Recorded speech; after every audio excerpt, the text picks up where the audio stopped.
Here's what's next on the Nice Guys on Business. Yeah. The support system is integral. None of us can do anything on our own, period. We just can't. I don't care what endeavor you're trying to take, even if it is a solo act. Let's say you're trying to run a marathon. Well, you're the only one running the marathon, but guess what? Training and support and encouragement and health and physical, doctors speaking into you, like the community around you, no matter what you're doing, especially when it comes to startups and entrepreneurship, it's not only a nice to have, but it is a must to have. Well, I'm going to go then. And I don't need any of this. I don't need this stuff. And I don't need you. I don't need anything except this ashtray and this paddle game, the ashtray and the paddle game. And that's all I need. And this remote control, the ashtray, the paddle game, and the remote control. And that's all I need. And these matches, the ashtray, these matches, and the remote control and the paddle ball. I don't need one other thing, not one, except the Nice Guys on Business podcast. Need an education on how to grow your business? The Nice Guys are here to help. Learn about great customer service, networking, and how just being nice can help you prosper. Now, here are your hosts, Doug Sandler and Strickland Bonner.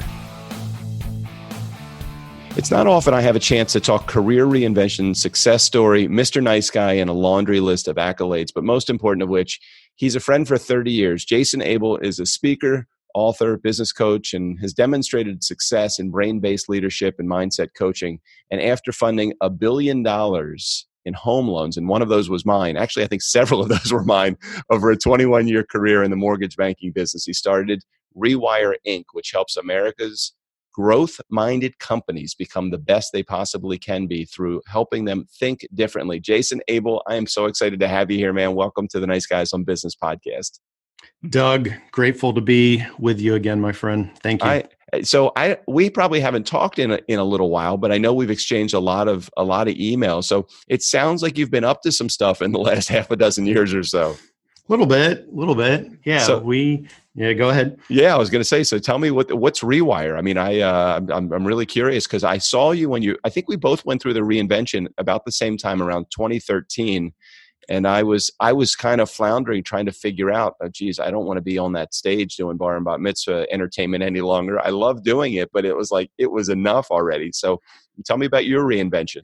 Correct. Yeah. Well, I guess I've reinvented a couple times during my career. The first time happened when I got out of college. I had written a book when I was in college, and I had a book in my hand, and I thought I was a hot shot. Now I wasn't. But in my own mind, I thought I was a hot shot, and I was going to go on the speaker circuit and, be on TV and Oprah and do big talks. And I wanted to be like Zig Ziglar, man. And you'll laugh at this, and your listeners will as well. If they're entrepreneurs, they know the entrepreneurial struggle. When in 6 months I wasn't on Oprah, because that was my expectations. Within 6 months, when I wasn't on Oprah, I just said, I'll bag the whole thing, and I became a mortgage banker. And this was in the early 90s. And then you and I, through, you needed a mortgage one day, and I was hawking loans for, 20 years. And that's how we met. But then, I always knew in the back of my mind, I really wanted to get back to speaking and writing and coaching. I just wasn't sure what that was going to look like. And beginning, I myself was coached, the best of the best in the mortgage industry, and really, really a lot of sales, and I recommend it now for executives. The best of the best were getting coached. And I said, okay, well, I'm not the best of the best, but I'd like to get in those ranks one day. And if they're hiring a coach, I'll hire a coach. So I did. I hired a coach, and I had a coach for the last 11 years of my mortgage banking career. And my coach and I, we became dear friends over that time. He helped me in a way that was so stinking unique to what I was seeing out with other, sales training programs or mentorship programs. And we had an opportunity where he came to me one day and he said, look, I'm going to strike out on my own. I'm not exactly sure what it's going to look like, but it's going to look like something like what you and I do together in our coaching, relationship.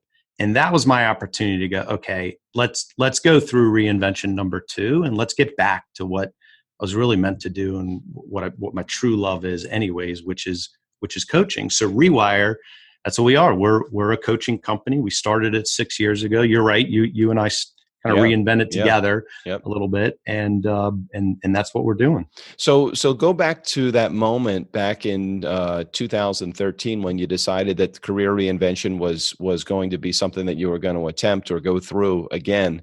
Because I can think back to those moments, and I left behind, a multi six figure, and in some years, I mean, I think our entertainment business, a couple of years, did well into the seven figures, $1 million to $2 million, and I didn't have to leave that behind. I was just, are we stupid? We just like, okay, I'm going to turn my back on this business that I'm doing extremely well in, and try to reinvent. So what was going through your mind, and how did you decide and discover? Because there's probably a lot of people in our community saying, I'm doing well. I'm making a mid six figure income. I'm even making 80,000, 100,000 a year, whatever.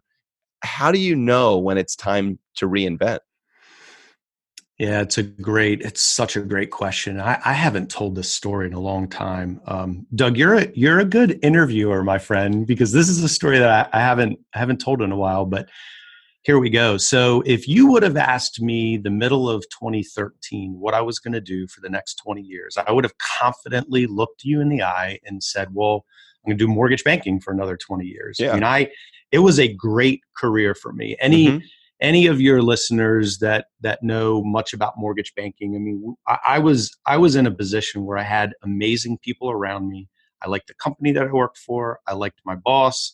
I love the people that worked for me. Yep. I had great client, like things were going good. And from a financial standpoint, I ran an operation that was closing $500 million a year. And that just turns into a lot of personal income. And so things were very good. And because of coaching and some other things that I was trying to model myself from a career and personal standpoint, was doing that inside of 40 hours a week. And so it was a really good gig, but there was something that was tapping me on my shoulder from time to time, going, speaking and coaching and writing and teaching. There was just that little shoulder tap.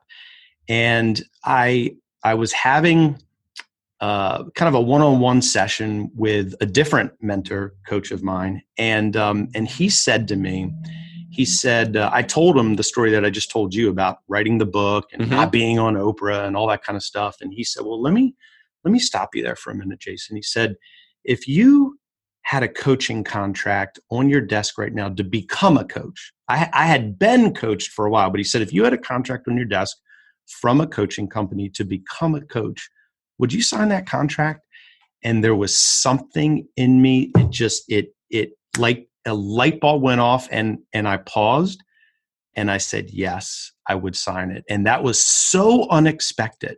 So there was the tap on the shoulder the whole time, but this was like a 2x4. Yeah. And I called my wife that day and I said, honey, I'm getting out of the mortgage industry. And that was way unexpected. She paused and she took a gulp and she said, okay, she's my number one fan, my biggest supporter. She said, okay, tell me more about that. And she thought maybe I got fired or something, and I said, no, this is actually a good thing. And that started a several month process of us going, okay, we're going to wind down, the mortgage practice. We're going to wind up some sort of a startup. What's that going to look like? And again, I got together with the guy that was coaching me, Steve Scanlon. He's my partner at Rewire. And we just decided to make a go of it. So what did it look like for you from a financial perspective? Did you have a safety net of your own? Were you, and just knowing you, it makes me feel like, hey, you probably were pretty well equipped to get into this. You probably didn't have, the credit card debt out the the yin yang, and you probably were able to figure out financially how to make it work. And what do you say to somebody that's listening that may not be in that position or may be in that position? What's your advice for that? No, I think it's important. I've heard many people say, oh, you just, if you're motivated enough, you can just go do it. And I actually used to believe that way back when. And I don't know that that's necessarily true. What you're getting at with your question, I think, is important. I think that there's a lot of aspects to look at when you're going to start up something. And one of the aspects is it's going to be hard no matter what. And if someone's not prepared for that, then don't do it. There is yes, you have to make the leap and grow your wings on the way down. Like I'm a true believer in that, but you need to make sure that you have the ability to grow some wings. And so one of those things, and I'll just directly answer your question, we went to our financial planner, also a really good friend of mine. And my wife and I made an appointment with him. We sat down, we said, here's what our plans are. Can we make this work financially? And he laid out a plan for us where we had a plan A financially, at least. We had a plan A, a plan B, a plan C. Like if certain things happen, we need to pull certain levers, and we knew our timing. We knew our metrics. In other words, we knew what kind of a runway we had. We knew what timing we had. And that was part of the decision. So I'm all for having a positive mental attitude. And at some point in time, you just have to leap, but you do need to consult people, take a look around yourself, especially financially, because you can have the best business idea in the world and it will work and you will have, customers but if you don't have the financial runway to get going and get off the ground until you've got some cash flow, it won't work. So that's our story. So share the importance of support as you go through this. Not only support from your wife, but you have to have support from your family and from those that are around you. But secondly, talk about the importance of having actually an idea that you think has merit. Now you go back to that Oprah day that you said, hey, I know that I'm going to be on the Oprah Winfrey show. Go back to that day back in, getting out of college, you wrote the book and knowing for sure that you're going to be on it. There's a difference between that and actually having a viable idea that is going to actually, grow legs and be able to run with you. But when you're in it, you don't know. So talk about support, and then talk about this idea of Rewire in your particular case. Yeah, the support system is integral. None of us can do anything on our own. Period. We just can't. I don't care what endeavor you're trying to take, even if it is a solo act. Let's say you're trying to run a marathon. Well, you're the only one running the marathon. But guess what? Training and support and encouragement and health and physical, doctor speaking into you, like the community around you, no matter what you're doing, especially when it comes to startups and entrepreneurship, it's not only a nice to have, but it is a must to have. And so I really made sure that I got a lot of people around me, and I tested the idea with people, not the viability of the business, but the viability of like, hey, this is what I'm thinking about doing. Speak into this. Like, give me, this was ahead of time before we started Rewire. Give me the pros, give me the cons. What are the worst case scenarios as you see it? What are the worst case scenarios you see it as me doing this? Like people that were close to me. So I had people ask me very, very tough questions in the beginning, and they're asking me out of love. They're not asking me out of, hey, we hope you're going to fail. But, and so anyways, I think, having a community of people around you is integral. Now, what I would say is there might be some people listening to this going, and I don't have a lot of people that are close to me. Right. And there are people like that. They work in a vacuum. Unfortunately, they're not married, they're single, they might have an estranged family, or they might be really tight with their family, but their family in support, they feel like being critical is okay because it's like they want them to be safe and stay in their current, 9-to-5 job, or maybe the thing that they've been doing for years, and they're used to it. My mom says a lot, you hang long enough, you get used to hanging. And it's like, hey, you don't want to get used to hanging. You want to, the entrepreneur in me always wants to find what is that next opportunity. So I'm assuming that that's something that you have experienced also. But that's right. Well, first of all, my mother has the same saying, so that's pretty cool. You and I have more in relationship with one another than I thought. But if somebody doesn't or feels that they don't have a lot of people around them, I guess I would say two things. And one is you have more people than you think you have around you, first of all. We just do, because the narrative that we tell ourselves is very different than the direct experience that we have when we're out in the world. So you have more people than you think you do. And you also have the ability to create that community. Your podcast, that's actually part of my community. You didn't even know that. But no. But when I listen to you interview people and I hear some of the things that they've gone through in their struggle, well, I might not know them personally, but they're teaching me. Now they're part of my community. And I have listened to podcasts and heard a really insightful interview, and I'll either message or email or in-mail, through LinkedIn, somebody that I heard interviewed, and guess what? They'll respond to me, and we may do a little Q&A back and forth. And now, okay, I don't know that person personally. We're not going to go have coffee together, but they just became part of my community. And so people do have more of a community around them, and to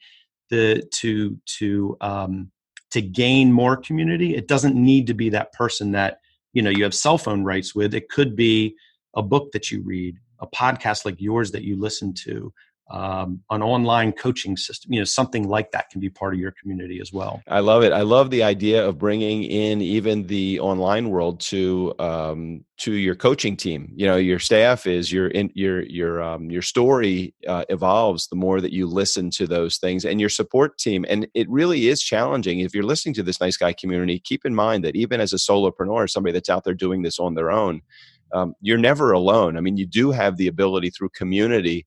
Community is so important. I spent the last week at a community of other people that are podcasters, that they are entrepreneurs. And although I fought mentally tooth and nail thinking, I have so many other things that I need to be doing this week to stay busy in my business, to keep my business rolling. Because as a solopreneur, for the most part, I have a business and I do have a partner and I have a team, and that's great.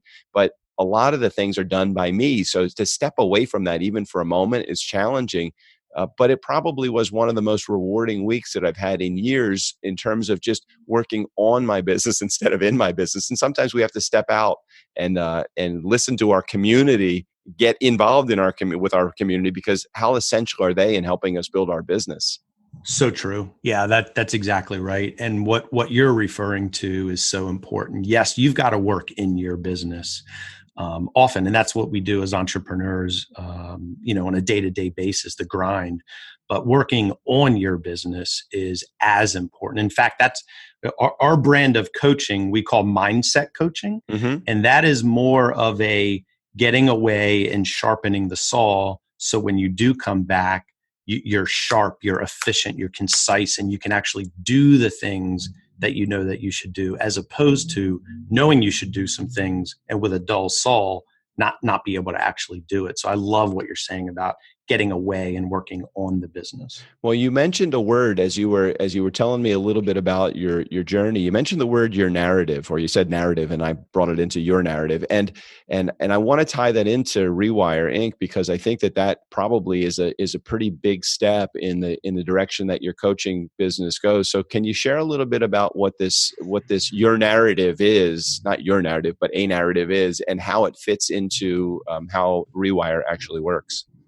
Well, it's everything. I mean, when typically when people think of business coaching, they think of maybe more of what I would call a mentor, somebody who says, okay, let's take sales, for instance. This is what you should say on a sales call. I'm going to script you out. This is how many sales. You're talking to the guy that was Dave Sandler's son with Sandler Sales. So I understand what the whole sale. The old, I know you do. Right. Yeah. Well, I will give a lot of credit and credence to that. Those things are real. You do need to know what to do. But today, in the age of information that we're in, I don't care what your job is, whether it's your startup and you're gonna be a farm brewery, you want to start from scratch. Well, guess what? I can go on Google right now and I can learn how to do that. I can get the information in front of me of how to start a farm brewery. What I can't do is go on the internet and figure out how to get my narrative right, my self-talk, that inner voice to go, okay, you can do it, you will do it. Yes, those are the disciplines, but here's how you actually make those things happen from a mindset standpoint. So at Rewire, we focus all on mindset. All that we don't tell anybody what to do. We have hundreds of coaching clients we don't tell it's a very, very rare time where we will tell them, okay, you need to do this. That doesn't happen. What we do is we facilitate their own thinking, because the way that we think will ultimately drive the way that we act. That ultimately gets to the results that we're looking to get. And so so it's all between the ears. And if we can help people literally, and it's the name of our company, Rewire, if we can help people rewire the way that they think, then they can become the person that takes those actions and gets the results that they're looking for. So rather than me beating them over the head with a 2x4 saying you have to make 10 sales calls a day, we facilitate asking them questions about the way that they're thinking about that. And once we can get into that narrative, you use the word narrative, once we can get into how they're talking to themselves and their narrative, now we can start to change that a little bit. And then they become the person that just makes 10 sales calls, for instance. I can remember, this had to be back in the mid 80s. I read this book, and it's the first time I ever thought about this mindset of the importance of self-talk. You mentioned that term self-talk, and it was written by a guy named Shad Helmstetter. And I don't know if he, I can't remember why I had read the book. I think I was in a multi-level business, and it was part of like the philosophy of the business was it's so important, the stuff you say. And I never realized how important that inner voice really was. I just thought you really just go about life and things happen to you. But it's Right. it's so essential to know that the words that you say have a huge impact on yourself. And I love that you say, I can't tell anybody what to do. I have to rewire the way that you think about what happens in your life. So what's the basis of this type of philosophy? Is it NLP? Is it where are you coming from? How does this even start? Sure. We bring in all kinds of, yes, there's some NLP, but we created most of our own content. In fact, my partner wrote a book called Still the Lizard that talks about your lizard brain. It talks about why we know certain things that we should be doing, and typically we don't do it. And that a lot of that has to do with our reptilian brain or our lizard brain, which is going, okay, our lizard brain just wants to keep us alive. It just wants to keep us comfortable and continue doing the habits that we do, whether they're good or oftentimes bad habits. And so what we do at Rewire is we try to ask questions and facilitate insights with people's lizard brains. Well, why is it that you shouldn't drink 6 beers every night, but you do it anyways? And we ask a lot of deep questions about that. Why is it that you need to, like, let's say, go make the 10 sales calls every day in order to hit the metrics that you'd like to hit, but then something always gets in the way, or you figure out an excuse? Why is it? And so we ask that we go pretty deep with people. And it's not, quite frankly, Doug, it's not for everybody, but the people that come to us and they go, okay, I'm finally ready to make a change, and I'm willing to invest in myself the time, the dollars, and the energy that it takes, because it's hard work. Those people end up over time, again, we are able to go deep with them to then, again, not just have them, again, for instance, make the sales calls because they know that they should be doing that, but they just become the person that ends up doing it. So we do help. I'm not going to say that we're the electricians that rewire people's brains, but we facilitate people rewiring their own brains to get to the places that they know they want to go, and it's happening. Well, Jason, how essential is it for somebody? You can. My dad used to call this group of people that were sent to his sales training who never really stuck with them. He used to call them Sents, SENTS. These are the people that were sent. You have to want to do this, right? You have to want to do this. If you don't want to do this, you're not going to do this successfully. You can go through the process that you can go through the actions, but unless you actually do the work. So if you're talking to somebody in my community, what is the work that is involved? Well, first of all, I would say I call it the gotta wanna. If you don't have the gotta wanna, which is investing in yourself, both financially and time, and doing the work, then don't come to us, because you're just not ready yet. You have to have the gotta wanna. And some of that work, I mean, from just a logistical standpoint, coaching with us, it's an hour twice a month. And we're not talking about the weather.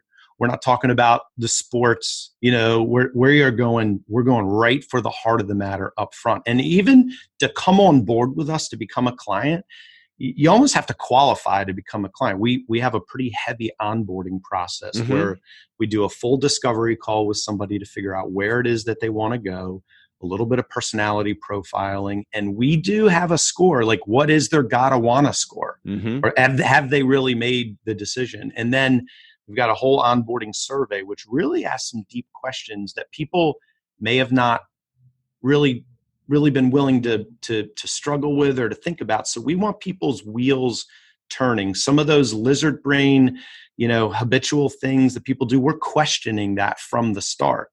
And so we do break people's patterns often, even on the onboarding process. There'll be some people that go, yeah, I want in. This is what I want to do. I finally made the decision. And then they get our onboarding material and like, whoa. This is actually work. Yeah. And that's actually okay by us, because if they don't get through that step, they probably wouldn't have been a good client. Meaning, and a good client to us is not just somebody who pays. A good client to us is somebody who ultimately does the work to get to where they want to go. We're just the coach. We're not the ones in the ring. The client is in the ring. We're on the sidelines. We're outside the ring, and we're doing so. When they come to the corner, we got a lot to talk about. We have a lot of questions to ask. We have a lot of insights that we want to facilitate them getting. But then they go back in the ring. We don't go in the ring. They do. And so our clients are some of the toughest people around, and some of the different industries that we play in. Some of the top producers in those industries, which is fun for us. What is it that goes off in somebody's head, do you think, when they think, okay, it's time for me to start working with a company like Rewire? What is it that they're hearing themselves say to themselves? Yeah, such a great question. When they've done things that haven't worked over time, they've done this workshop, they've read this book, they're relying on their own energy, like you said, without the community around them. When they get to the point where they're like, okay, something has to change. And we've all been there at some, whether it's our relationship with our health, whether it's our relationship with our careers, whether it's a relationship with other people, that we all get to at some point in our lives, a point where it's like, this is not going to be this way anymore. That's where we can really help somebody, because they've made the decision. I'm going to do the work necessary, and then it works. When we interview people to become, coaching clients, and they kind of feel like they've got it all figured out and they know things, we typically turn that type of a potential client away, because that's not going to work out really well. And so it is hard. But when they get to that particular point where they've made the decision, something needs to change, that's where we can get involved and do some really good work with people. So if somebody wanted to get involved with you and your company, Jason, it looks like you have a program or something called 30-Day Sprint. Can you maybe just talk about that for a second? Yeah, that's a fun program. First of all, it's free. So that's always fun. Great. That's good. That's a good start, right? Yep. It's rewireinc.com/30-day sprint. It's a self-guided coaching program. So somebody can test out what this whole rewire mindset coaching is all about without giving us a dime. What it is you sign up, and I call it's the 30 days from goal setting to goal getting. So all in a 30-day time frame, you will set a goal, do some work, and get and achieve that goal within a 30-day time frame. What we do is, you sign up, we send you an email a day. We ask you to do a very short 10-minute exercise every day, and it's a different exercise, different little mini project. And in 10 minutes a day, you'll get to achieve your goal. And one day it might be to write something down. To start honing down what your goals will be. One day it might be for you to think about obstacles that get in your way. One day it might be for you to have a certain conversation with someone. Another day it might be to actually do some work towards that goal. But it's a very concise, like bite-sized 10-minute, little mini project per day. And after 10 minutes a day, you'll end up reaching your goal. And we've had tons of people go through it, and and they love it. And some people don't end up becoming clients, and that's cool because it's just our way of putting out into the ether, some really good stuff for people. And that's just been fun for us. So yeah, our 30-day sprint. So if you had to give some nice guy advice to other nice guys in our community, what would it be? Is if they're just now getting to a point where they know that a career reinvention is either imminent or they're loving their career and they just want to fine tune it, what would your advice be? Yeah, two pieces, I think. And this is something that I give myself this advice. So this isn't like I've been there to the top of the mountain and now I know. This is a journey that I'm on myself. And so the two pieces are this. First of all, start. The book that I wrote 25 years ago, and we're refreshing it and rewriting. In fact, we're releasing this book next month. It's called Start Now, which means just start. We can think about and we can get ready to start and we can prepare. Mm-hmm. We can get ready, yep. Or we can just start.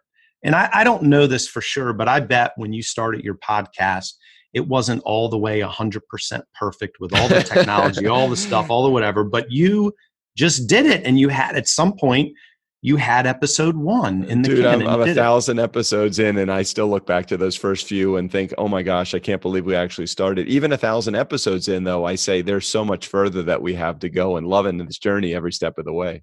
But here's the cool part, Doug. Without that first episode happening, you wouldn't be at 1,000 episodes now. So you got to start. So the first thing is you just have to start. It doesn't matter if it's not perfect. It doesn't matter if there's naysayers. But without a start point, it ain't going to happen. And then the second thing is keep on putting one foot in front of the other, no matter what obstacle, no matter how, if you have a hard day or you break down, no matter how much it looks like, there'll never be another client, is in the face of adversity, continue to go one step at a time, no matter what. And my biggest lesson there is what we started at the top of this, our time together, was if I would have stayed with, when I was this again, what I thought was a young hotshot with a book in my hand out on the speaking circuit, if I would have stayed beyond the 6-month time frame, there's a really good chance. I mean, I was gaining traction, but I didn't even know it. There'd be a really good chance that I would have never become a mortgage banker, and that just would have been my career for the rest of my life. But I didn't. I stopped too early because it got hard and I didn't think I was succeeding. And I was still living at home with my parents, feeling like a loser. And I, again, my narrative, right? That was my own narrative. But if I would have kept on going no matter what, it just would have been a different outcome. So today at Rewire, when we have really hard days, and there's a lot of them, even now, it's this, we're going to continue forward no matter what. And so those would be my two pieces of advice. No, that's great. Great advice. And I want to throw out a little challenge to our nice guy community. I encourage you not only to take that 30-day sprint that is available, and I'll make sure I put a link in the show notes so that you guys have access to that. But I encourage some of you, one of you especially, and you know who you are if I'm talking to you. I don't know who you are specifically, but you know who you are because you're listening to this and saying, oh my gosh, I really need exactly what Jason has to offer with Rewire. I encourage you to contact Jason, go through his coaching program, understand what he's all about.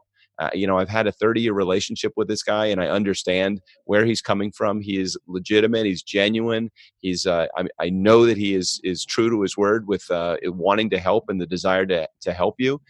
Find that relationship with Jason, and then we will get you and Jason back on the show to talk about, if you're okay with this, the things that you have done and the steps that you've taken to get to the next step with your career based upon the coaching and the mindset training that Jason and Rewire have put you through. Jason, would you be open to that challenge? That'd be my pleasure. Are you kidding me? This is my favorite topic now. The stuff that I do wake up in the morning and I pinch myself. The successes that our clients have from a professional standpoint, and even more what I'm proud of from a personal standpoint, I just shake my head every day at the things that these people do because of the mindset piece. And so love to help your community out and love to come back on and talk about it. That'd be a lot of fun. That is great. That's great. All right. So Nice Guy Community, I'm putting the task in your hands. Reach out to Jason, figure out how it is that you can work with him. Take the 30-day sprint if you need that, just to get a little bump and understand what his company is all about, but then go full boat. Hire Jason to do the stuff that you need to get to the next step in your business. Put that one step in front of the other, but important for you to just get started. As Jason says, 2 pieces of great advice. Jason Abell, thank you so much for being on the show. Thanks for being a buddy of mine over the last 30 years. I'm glad we've reconnected, at least to get this ball rolling with our community. And thanks for being on the show. Yeah, really good stuff. I love what you guys are doing. I love what you stand for. Please continue to do it. You're serving an amazing purpose in the world. And thanks for having me on.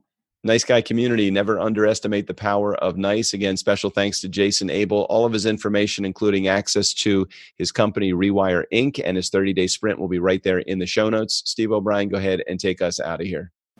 For the Nice Guys on Business, I'm Steve O'Brien. Thanks for listening. Bartender, Doug here's going to have a Cosmo, and Strickland is going to have a Fireball on the rocks. Not the little glass. Yeah, the big one, the 24-ouncer. Oh, and they'd both like a little umbrella. Just give me the bottle and charge them as much as you can.